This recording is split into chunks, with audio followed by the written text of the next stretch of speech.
Сәлеметсіздер ме оқушылар? Біз бүгін 7-ші сыныптың 4-ші тоқсанға арналған екінші БЖП-ны бастаймыз. Тақырыбы көбею, өсу және даму бөлімі бойынша жиынтық бағалау.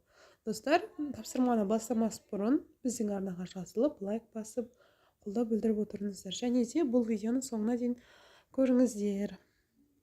Оқудың мақсаттары: өсімдіктердің жынысты және жыныссыз көбеюін сипаттау, өсімдіктердің өсімдік көбею тәсілдерін салыстыру, гүлді өсімдіктердегі қосарлы ұрықтанудың маңызын сипаттау, өсімдіктер мен жануарлардағы онтогенез кезеңдерін сипаттау, яғни ажырату.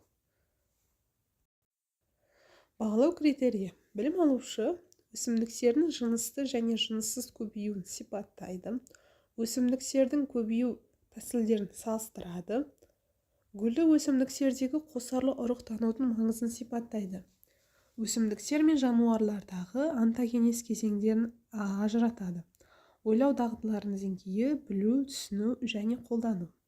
Орындауға кететін уақыт 15 минут. Тапсырманы бастаймыз. Бізде бірінші тапсырма төмендегі көбеюдің екі формасы бойынша берілген. Тұжырымның шындық немесе жалған екенін анықтаңыз және дұрыс тұжырымды дөңгелектеңіз дейді. Бізде екі сұрақ беріліпті. Жыныссыз көбеюдің барлық формалары жасушаның бөліну кезінде жүреді дейді. Екіншісі, өсімдіктерге жынысты көбею тән емес дейді. Бірінші сұраққа жауап береміз. Бізде жыныссыз көбеюдің барлық формалары жасушаның бөліну кезінде жүреді. Бұл шындық. Өсімдіктерге жынысты көбею тән емес дейді. Бұл жалған. Келесі тапсырмаға өтеміз. Төменде берілген жыныссыз көбеюдің түрлерін санмен көрсет дейді. Бізде көрсетілген бүршіктену, бөліну, спора, тозаңдану дейді. Яғни жыныссыз көбеюдің түрлері бұл бізде споралану. Үшінші спора деп жазамыз. Келесі. Екінші сұрақтың екінші тапсырмасы. Жынысты көбеюге қатыстыны санмен белгілеңіз дейді. Бізде бір дара қатысады, гаметалардың қатысуымен, екі дара қатысады, төртінші ұрпақ ата-анасына ұқсайды. Жауабы екінші.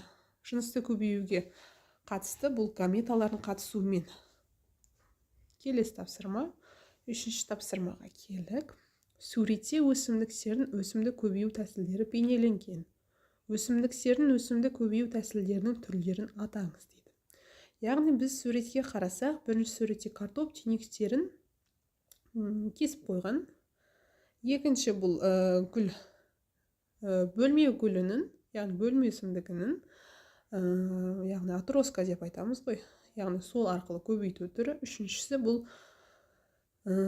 пияшшық арқылы, яғни тамырларды көбею, осыларды ажыратыңыз дейді, яғни атаңыз дейді. Бізде бірінші бұл А деген, бұл цветник арқылы көбейту. Екінші біз гүл көрсетілген, яғни бұл бөлме өсімдігі атроска алу. Бұл бізде сұлатпа өркендер арқылы көбейту дейді. Үшінші бізде мұртшалар, яғни көшелері немесе пияшықтары арқылы көбейту деген жатады. Келесі тапсырмаға өтеміз. Бізде төртінші тапсырма. Дұрыс жауабын белгілеңіз дейді. Төртінші сұрақта екі сұрақ берілген екен. Екі жыныс жасуша гаметаларының қосылуы, бүршіктену, ұрықтану және зооспора дейді. Бұл бізде жатады, ұрықтануға жатады. Екінші тапсырмасы, қосарлы ұрықтану нәтижесінде не түзіледі?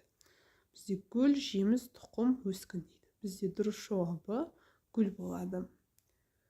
Соңғы тапсырмаға келіп қалдық. Бізде бар жоғы 5 тапсырма қарастырылған. 5-ші тапсырма бізде өсімдіктер онтогенезі мен жануарлар онтогенезінің ерекшеліктерін жазыңыз дейді. Яғни біз кесте сызамыз. Кестеге өсімдіктер онтогенезі және жануарлар онтогенезі деп жазамыз.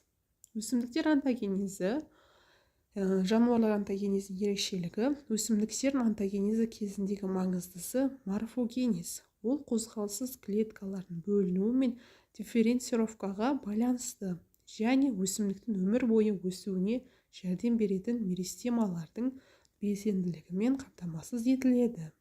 Өсу кезінде клетканың бөлінуі толығымен меристемада өтеді. Келесі жануарлар онтогенезінің өсімдіктер онтогенезінен ерекшелігі. Бұл бізде жануарларда онтогенез процесін реттеуде жүйке және эндокрин жүйелері маңызды рөл атқарады. Олардың онтогенезінде мынадай кезеңдер бар.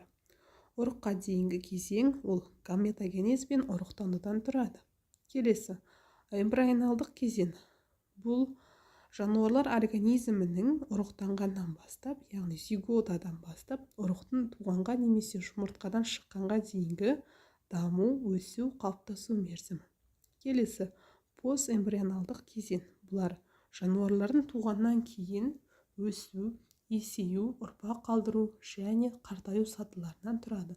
Яғни осы жануарлардың онтогенезіне, өсімдіктер онтогенезіне ерекшелігі осылар жатады. Бізде осымен БПЖБ талдауымыз аяқталды. Бар жоғы сіздерге 5 тапсырма берілген. Әр тапсырмада әртүрлі сұрақтар қарастырылған. Бірінші тапсырмада дұрыс жауап берсеңіздер 2 балл аласыздар. Екінші тапсырмада дұрыс жауап берсеңіздер әрқайсысына 2 балл беріледі. Үшінші сұраққа 3 балл беріледі. Төртінші сұраққа